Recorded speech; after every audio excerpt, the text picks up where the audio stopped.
দালাল চক্রের অপতৎপরতার ফলে ইতালিতে বৈধ অভিবাসনের ক্ষেত্রে দেখা দিয়েছে চরম জটিলতা।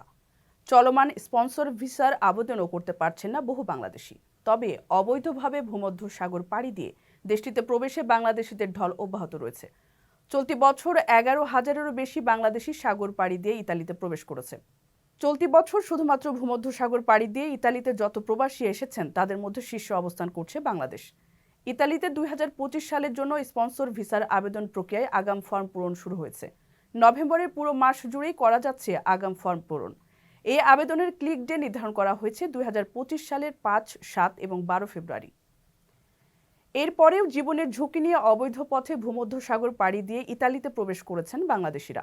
চলতি বছরের 10 মাসেই সাগর পথে ইতালিতে এসেছেন 11,000-এরও বেশি বাংলাদেশি।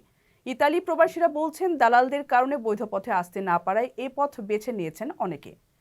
এক্ষেত্রে জীবনের ঝুঁকির পাশাপাশি বৈধতারও কোনো সুযোগ নেই বলে সতর্ক করছেন তারা। প্রবাসীদের বিনিয়োগের শতভাগ নির্ভরযোগ্য প্রতিষ্ঠান প্রবাসীর সিটি লিমিটেড। এখানে বিনিয়োগ করে হালাল মুনাফা অর্জন করুন।